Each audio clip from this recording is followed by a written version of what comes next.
And welcoming to the podcast, Sexy Aging today, all the way from France, we have Laura Shuckburgh. Welcome.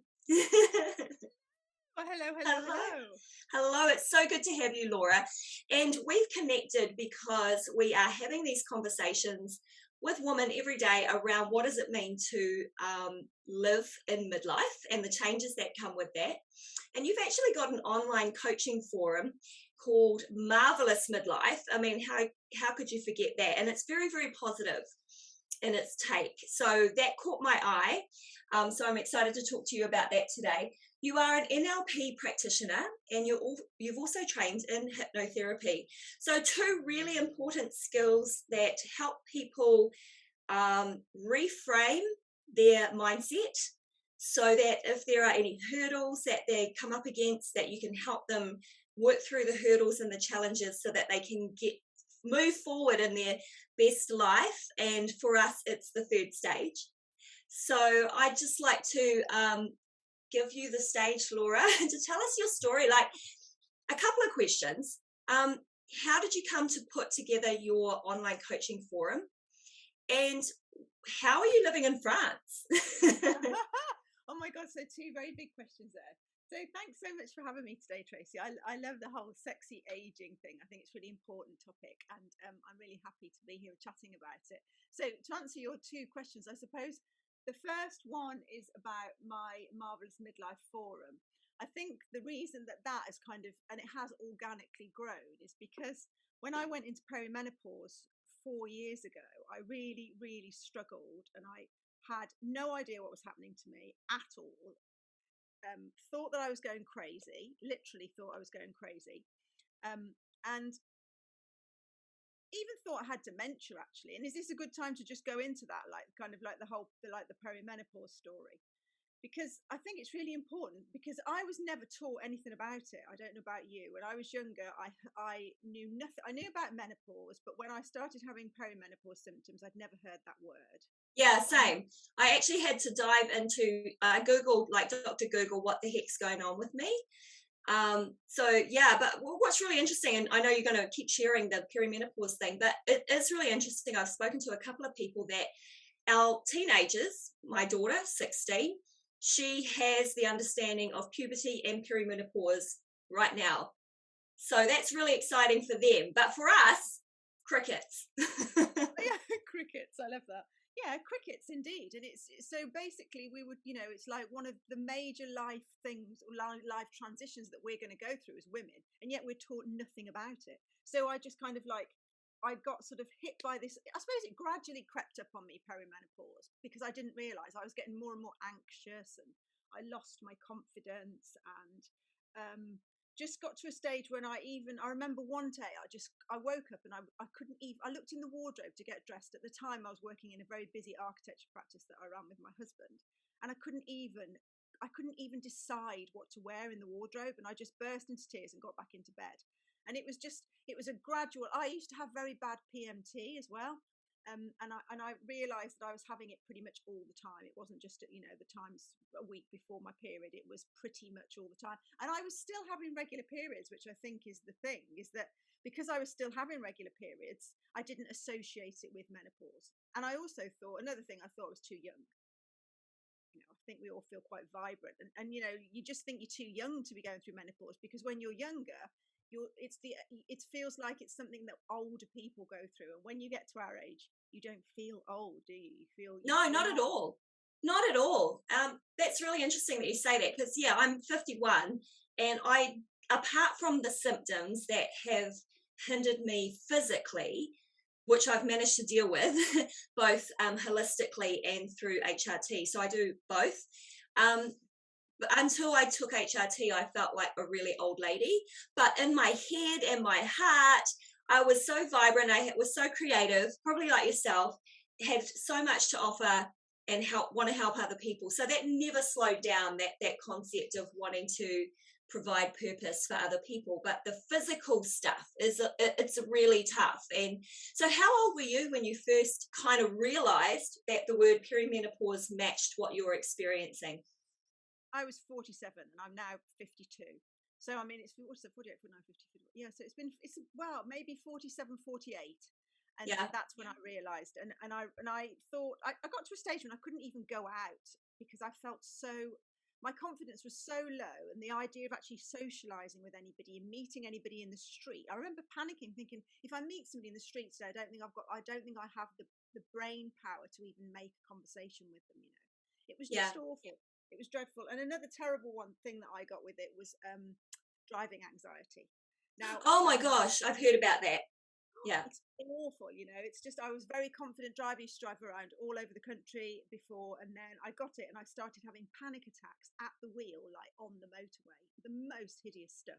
And now I've looked into that is a symptom of it as well. So anyway, Mm. so that's how I kind of went into it. And similarly to you, I'm now managing mine holistically, which I believe is like the best approach for me. And I think every woman's journey is very unique, so you've got to find the best approach. But I do believe that it's not one thing that helps at this stage. Yeah. It's a holistic whole body thing, and whatever that is for you.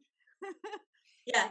And I think And that's what makes it really challenging for women to figure out, because everyone is so different, and out of the 34 symptoms, everyone's going to tick a whole lot of different things. So they're going to be able to just compare. Oh, did you get this? No. Did you get that? Yeah. But because of all the differences in symptoms, that means that your approach is quite different. Some people will lean a little bit more towards the natural side and go, you know what, my symptoms aren't so bad. I can manage this. I'm not interested in looking at anything further. And then there are other people that it's so debilitating. It's just they become so dysfunctional with their daily living as a mum, as a work colleague, as a wife, as a friend, that HRT is a godsend for a lot of women. So I think that's where, between you and I, we can say, well, you really got to do what's right for you. you have, right? definitely. And Yeah. I think that I was at a similar stage. I wanted to try and manage mine naturally because I'd heard all the hideous, scaremongering of a few years ago, of 20 years ago, and didn't really want to take HRT. But my symptoms were so debilitating that when I started doing my own research and looking into it, I thought, well, actually, I think I'm going to have to try it, because I tried all the supplements and that didn't really work for me. Yeah. But then, I think when you start doing your own research, you realise that HRT is nowhere near as dangerous as you once thought, and the Yeah. risk factors are much lower. And I actually realised that having 2 glasses of wine a night was more of a risk factor to my chances of getting breast cancer than HRT. So I just thought it's worth giving this a go. And it's Crazy, right? Crazy. So crazy. yeah, because I know most people, and particularly with perimenopausal and menopausal women, they do turn to alcohol, and it's not a cultural thing. I think it is, they do turn to alcohol because they're feeling so isolated and so misunderstood, and they're looking for something that they know through the years, if they do drink, if that's something that they've always done, that actually does make them feel a little bit better, even if it is only for an hour. And then it's going to mess up their sleep, and it's going to mess up their weight gain, it's going to mess up all those things. But for that 1 to 2 hours before bedtime, whatever, they have a bit of reprieve. Yeah, but definitely. but then the long term odds of getting breast cancer are increased with that versus HRT. How ironic. I know. The whole alcohol thing's really fascinating though, because I was doing that. I was kind of, it's almost like you can self-soothe a bit sometimes with a couple of glasses of wine. And if you enjoy it, and I've always enjoyed having a drink, but then I realized that was actually making my symptoms worse for sure.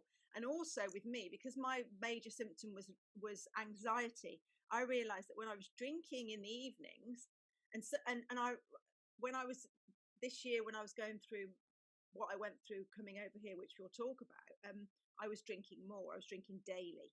And I realized that the next morning it was making me get this kind of low level anxiety, like waking up feeling kind of out of sorts before the days even started. So I actually had a period this year when I had 4 months of being sober. Yeah. And that was very interesting for me. First time in my life that I'd done that. Yeah. So my perimenopause journey, basically, to cut a long story short, the reason I set up my Marvellous Midlife was because I didn't want any woman to suffer like I'd suffered. And I wanted to start helping and educating. And 4 years ago, there was even less education than there is now. I've seen how much it's gained in ground, and so many more people like us who are positive in this subject. But there wasn't really so much of it then, even 4 years ago. So that's why I did it. And that combined with my coaching, finding coaching and my love of how powerful that is, the combination of the two is quite powerful. That's so cool to hear. And so you've got Marvellous Midlife, your site, and you are doing that from France. Yes, How did now? yeah. So how did you come to be where you are today? Like you've got obviously two parts to the story, and I've kind of put it out there if you're happy to talk about it. Because I think that one of the things that most midlife women come up against, personally I did as well, was a questioning of what am I supposed to be doing? Am I in the right place with the right people? Am I still valid here? What is my purpose? And have I got imposter syndrome?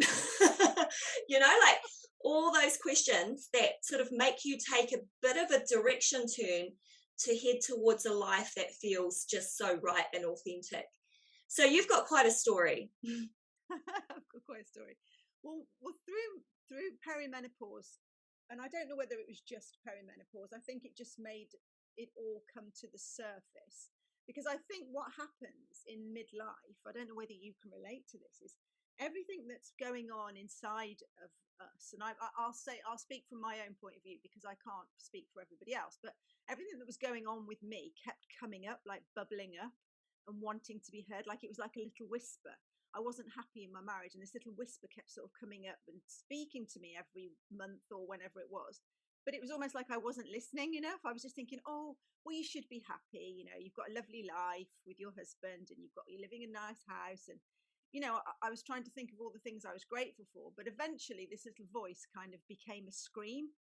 And I just could not listen to my body and myself and what was true to me any longer. And last year, my husband and I decided to separate, and this was after sort of 3 or 4 years of looking at houses to buy in France. That was our dream, to come to France together. And but I think almost now looking at it, it was more of my dream. It was like looking back, I kind of realized that maybe he wasn't quite as into it as I was, but he was coming along because he loved me. But it was almost like I was forever forward thinking about stuff, like being in France, because I think it was because I wasn't happy where I was. So I was always thinking about the future, which causes anxiety, rather than living fully in the present moment, which is the only moment that we have. So basically, after we'd come back from a trip of house hunting over here last year, I remember sitting at the computer looking at the houses after I'd looked at hundreds of thousands of houses, Tracy, after about 3 years of looking, and just thinking, even if we go and live in the nicest house in the best area, I'm still not going to be happy in this marriage. And that was it. And it was just there, I realized. And I remember just leaving the office, going upstairs, crying, and then just saying to him, look, I just can't do this anymore. And then that was it. And then within 6 weeks, I'd left, I'd gone, I'd packed my car up with my dog, just one carload of stuff with my driving anxiety. And in that 6 weeks, I'd managed to find a spot in France and just like put a pin in the map and gone, oh, well, that looks all right. And I rented a house and just set off on this journey, in the middle of COVID, down to Portsmouth, and then just drove right down to the south of France to Carcassonne, to this village where I knew no one, and just got there and just like turned up and rented a house for 3 months. And that's amazing. Part of my journey to France. And because I thought, if I don't do it now, I'm never going to do it if I get sort of caught up living in England, and it's not where I want to be. So so that was so you're in France, and how's that going now? Like, have you met people? Like you said, you went there, you don't know anyone, and so how's it going on the daily life, and then how's it going on the inside? Well, on the daily life, it's brilliant. I mean, I'm not in the same place now. I stayed in that village for 3 months, and then I got a stalker actually in the village, which was interesting. Interesting and a bit bloody scary when you're a woman on your own. So I moved away from the village. I went, and then I drove to Mallorca to visit my mum for 2 months. And then I came back and I moved up to the Dordogne where I've got a friend, and I started to live with my friend next to her. She's an old school friend. And I'm sort of in that same area now, and it feels right. It feels Yeah. lovely. But I've also bought a camper van, and I'm not staying here. I'm going to go and travel around in my motorhome. Oh, amazing. So, okay, so what's on the bucket list of places to visit? Woo! Oh gosh, the Alps, the Pyrenees. I want to go down into Spain and to Portugal in the winter. And I just want to kind of live and work from my motorhome, because there's a couple of reasons. A, I can't afford to buy a house at the moment. I will do one day. And B, I don't know where I actually still want to settle. I'm very curious. I've got this freedom now in my life at 52. Yeah. I think I may as well just kind of make the most of it. And even though it's really bloody scary sometimes being on my own and doing it, I never regretted my decision ever. And Yeah. I feel much happier and more content inside, because, and the reason, I think, I don't know whether you've ever done like a values exercise. One of the things I do with my clients is look at their values, our core values. And if you're not living aligned with your core values, you're always going to be slightly out of sorts or discontent to a slight, like just kind of. Yes. And I wasn't. My biggest value is freedom. Values change, but my biggest value is freedom, and I wasn't living a life that had much freedom. So now I am living aligned with my values. I feel so much happier. Yeah. I'm actually just a little curious as to, when women hear this episode, what's going to happen? If there's going to be a little bit of a fallout, and we're not taking any responsibility for that, No, right? we're not taking any responsibility. But I would always, the thing is, I am very much, and I know that there might be a fallout from this, because when I've spoken about this before, it sometimes resonates very deeply, because so many people are living a life, or living their lives in the comfort of discomfort. Yeah. Because of the fear of stepping out of their comfort zone to get to the possibility of being happy, to being truly happy. Yeah. So you've got to be bold. There's a step in the middle, which is this kind of scary thing, like it's almost like there's like a big, I can imagine it's like a big pond or a big lake, and you've got to get to the other side of that somehow. And if you're brave enough to go over, then there's like this other place that's happier. It's incredible. Yeah. Yeah. Look, I know exactly what you're talking about, because I literally had that moment at the end of last year, right before moving to New Zealand. Yeah, well, I had a job in Malaysia, and some people know that I've spoken of it before in a previous podcast, that I was bringing my daughter back to New Zealand to go into boarding school for the last 2 years of her teenage years, because she'd never lived in New Zealand. And, we have our culture, and we wanted her to have that experience. And when we got here and we were in managed isolation, even though we were still in a kind of lockdown environment, like really strict lockdown environment, I knew in my heart, from my values and things like that, that I wouldn't be going back to Malaysia. And as it turns out, when you put that kind of thing out there, the universe aligns to make you move forward into the place that you're supposed to be. And so instead of moving back to Malaysia, I called my husband and I said, look, we're staying, so do what you need to do to get over here as well. And so hence the reason we actually are living in New Zealand, but our furniture has not yet arrived. So we're kind of similar situation to you. It's like we're kind of squatting actually, but it feels so good to not have all this stuff when you're making this significant change in your life, to not be blinded by all the stuff that was before, to be in a place that's new and fresh and creating and doing things that you just, when you wake up in the morning, you're just so freaking excited. You're so deeply happy, and you don't have all the stuff, the comforts around you that you're used to, but being in the discomfort but moving forward is the best life ever, right? It is, and I think that's what, if people could just like embrace that, because I think if you almost need that kind of slight uncertainty sometimes, or that friction in life. Maybe it is a bit of fear for that. On the other side of that is excitement. It's like it's like a sort of like, it's like a seesaw, and you can't have one without the other. Otherwise, everything flatlines a little bit. Well, it does for me. Yeah. No, I agree. I'm actually just thinking now about how many women may resonate with the conversation that we're just organically having. So I'm thinking of, and the fact that there are movies and stuff that have recently come out, or, you know, movies like Shirley Valentine and stuff that address women in midlife. Now, often they frame women in midlife as in a negative light, as in they don't really say that they're going through a hormonal change and that's why they are sad, angry, bitchy, crying. You know, they don't, the movies don't really portray that, but what they do is they portray a midlife woman who's forgetful, a bit frumpy, planning to leave her husband, unsure of her life. And so those movies that have come before really do kind of resonate with this time of our life where we go, okay, so is this all it's cracked up to be? And yet there's a part of us, and we are that generation of women, you and I, we're similar age, similar vintage, that go, no, I've got freaking 40 years ahead of me, I'm not dead yet, and my life is worth living, and it's going to be amazing, and I feel sexy, and I know what makes me feel good, and I know how to ask for that and stuff. So I feel like if guys could listen to our podcast today, they would be aware that we're all growing, evolving humans. And there is this time in a woman's life that, yeah, the hormones pique the questions, but if they just come for the ride and be open-minded and generous with their time to really get to understand what's going on with our bodies that affects the way we think, then I think relationships at midlife would be a bit more solid.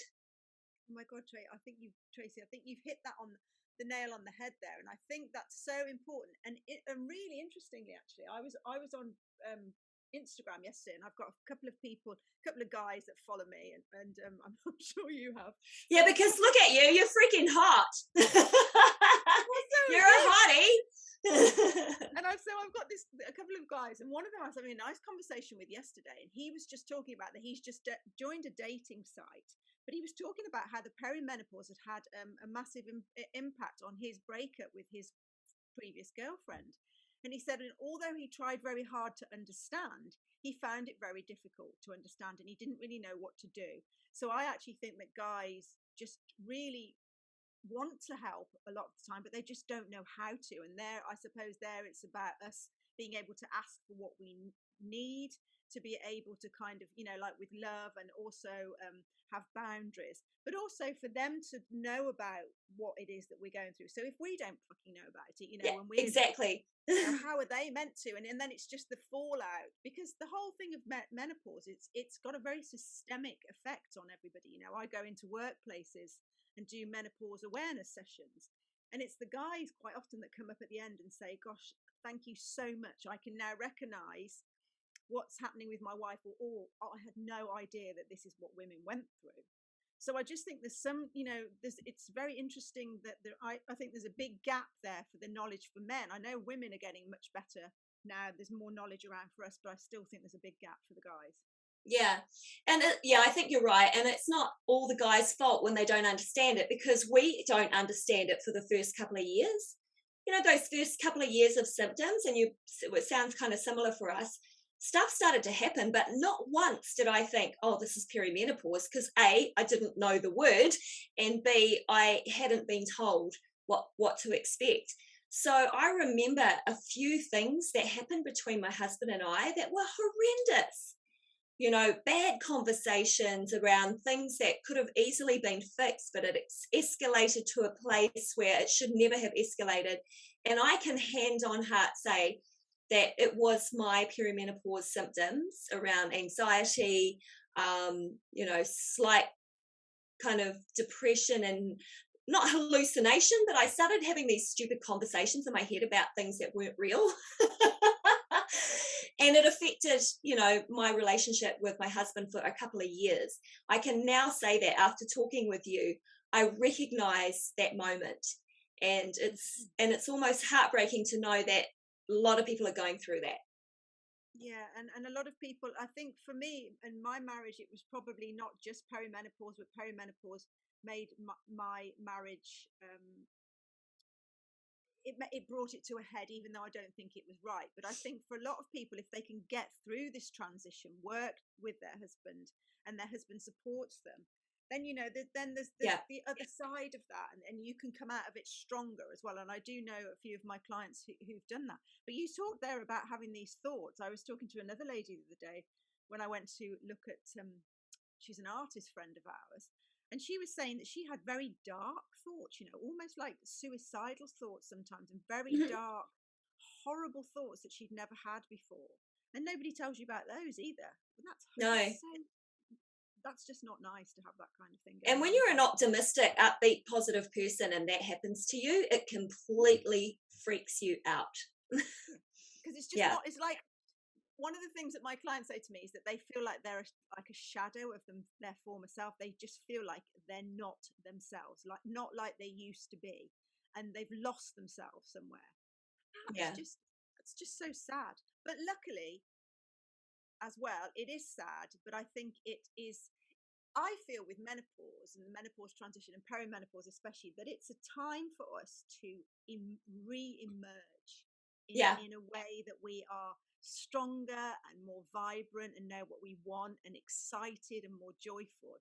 But it's almost like you've got to go into it and accept it and acknowledge it and deal with it, and then come out stronger Yeah. the other side. Yeah.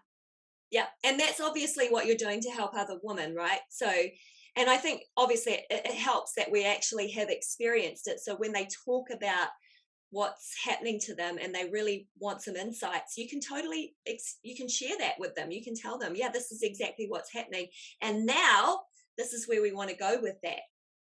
I think it's cool. Definitely. Because I Hey, think yeah, yeah, go. Sorry, Tracy, go. one of the things that you mentioned about working with women in the workplace, I'm really, really interested in that, and it is a question that's come up. So in New Zealand, we're not quite as far ahead as the UK in opening up the conversation around midlife women working in, say, corporate environments and getting the support that they need when they're dealing with menopause symptoms. Like, I'm hearing a lot of really good stuff in the UK, but that's not as big here in New Zealand. So you're obviously doing some work in that space now. Can you share with me, you just touched a little bit on some of the really cool things that's happening from taking those workshops. Can you share a little bit more about some of the things that you're seeing and hearing when you take the workshops in the workplace? Yeah, I can, of course. Basically, I've noticed that since in COVID, I was just building kind of momentum with that, going into workplaces just before COVID hit. And then when COVID hit, menopause went out the window again because it wasn't as important. And also, people were at home. But just lately, in the last few months, I'm getting many more inquiries, and I've got some bookings coming up. And menopause, I do a couple of different ones. Like, I do a menopause awareness session, which is like a lunch and learn session. So it's just talking about how to recognize the symptoms, so that and they encourage, and in all of these workshops I encourage men and women to come, just to recognize the symptoms, what you can do, like simple workplace adjustments, how you can recognize if so you can have sensitive conversations. And then going further than that, there's things like I do manager trainings, line manager trainings, which are a bit of a longer session, but you have kind of like real life scenarios and get people to work together as a couple to kind of have those conversations, if you think somebody's in menopause. Because I think what's really important about this is that women are working so hard to build up a career, and they've had children, so they've already got to deal with having time off for children, but they come back and then they get hit with perimenopause. And then because we live in such an ageist society, is that unless there's like a policy in order, or people are talking about it in workplaces, which most workplaces they are not, women are leaving their jobs because they don't want to talk about the fact that they're in menopause, because then they're perceived to be old. And there's the whole ageism and menopause is completely intertwined. And actually, that's where we need to start having conversations openly, so it's not a big deal, so that women are not having to tell lies, I suppose, when they're having time off, and can be honest and say, look, I'm going through this is what's happening, I've got brain fog. And also things like performance should not, that should, oh, see, I've got my like a bit of brain fog. But this is just what happens sometimes. So you're not the reviews, first, put it that no, way. should We be are taken into genuine here. consideration. Yeah. Yeah, definitely. But when people are getting, performance reviews and they are being told that they're not performing well at the end of their year review, there should be stuff in place so that they are not penalised for that. And I've had women in the audience, because when I used to go in and do them live, I remember going into this one big council in this huge auditorium and I was talking, and there was like about 2 or 3 women who were in tears in the audience, because basically they had just never seen this, and it resonated so deeply with them. Oh my God, that's what it is. I'm not going crazy, sort of thing. Yeah. And it's wonderful. Yeah. And it's lovely. Yeah, and it's so touching, and it opens their eyes, and not just them sitting there by themselves absorbing it. They're sitting with their colleagues as someone is sharing, no, your manager or this lady is not crazy. She's not losing her shit. She literally is going through a really challenging time, and we need to hold on to her because she's got a lot of knowledge, a lot of skills, and we can't afford to let her go. So let's just cut her a bit of slack and give her what she needs to do the job well. Right? That's it, really. I love that. Yeah, and it is as simple as that. It is like cutting her a bit of slack is brilliant. Just have a bit of empathy, be kind, and then also it's a win-win situation, really, because if you can be kind and empathetic and put in place some simple workplace adjustments for these women, they are going to stay longer. You will retain your talent, and you will not have all the cost of recruitment, which costs a fortune. And actually, tribunals in the UK especially doubled in COVID of women taking organisations to court because of discrimination. Yes, we know. We've heard. We've heard all the way over here as well.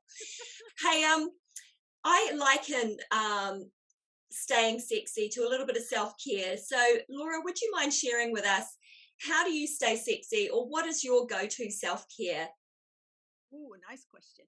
Well, I love exercise, Tracy. I love keeping my body in shape. I love running, and I do HIIT classes, and I kind of like the high energy stuff. So I went 20-kilometer cycle yesterday, and I do like body combat and stuff.